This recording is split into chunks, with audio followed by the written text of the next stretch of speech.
கல்யாணத்துக்கு இத்தனை 100 கோடியா? தமிழ்நாட்டு மக்கள் அத்தனை பேரையும் வாயடைக்க வச்ச டாப் 3 மிக அதிக செலவுல செய்யப்பட்ட பிரம்மாண்ட திருமணங்களை பார்த்துடலாம்.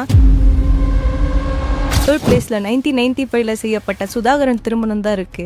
1995ல நடந்த மறைந்த முதலமைச்சர் ஜெயலலிதா அம்மாவோட வளர்ப்பு மகனான சுதாகரன் திருமணம் தான் இருக்கு. அந்த டைம்லயே சுமார் 1.5 லட்சம் மக்களுக்கு சாப்பாடு போட்டு இந்த சாதனையிலே இந்த கல்யாணம் இடம் பிடிச்சது.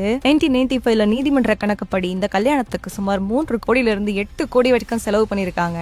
அதோட மதிப்பு இப்ப இன்ஃபிளேஷன் படி பார்த்தா சுமார் 51 கோடி வரைக்கும் வருது. செகண்ட் பிளேஸ்ல நெல்லையை சேர்ந்த RS முருகன் அவர்கள் செய்த திருமணம் தான் இருக்கு.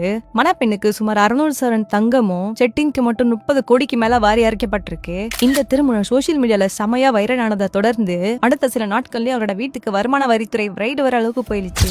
ஒரு கல்யாணத்துக்கு இவ்வளவு காசு தேவையானோ, உங்களோட கல்யாணத்துக்கு எவ்வளவு செலவு பண்ணீங்கன்னு மறக்காம கமெண்ட்ல சொல்லுங்க. ஃபர்ஸ்ட் பிளேஸ்ல அமைச்சரான பி மூர்த்தி அவரோட மகனுக்கு செய்யப்பட்ட திருமணம் தான் இருக்கு. 2022ல மதுரைக்கு பக்கத்துல நடந்த அந்த திருமணத்துல கிட்டத்தட்ட சுமார் 300 கோடிக்கு மேல செலவு செய்யப்பட்டதா கூறப்படுது.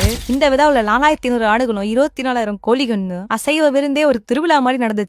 அது மட்டும் இல்லாம ஒட்டுமொத்த அரசியல் உலகமே அந்த மேரேஜுக்கு போயிருந்தது. அப்படியே நம்ம சேனலுக்கு சப்ஸ்கிரைப் பண்ணிட்டு உங்களோட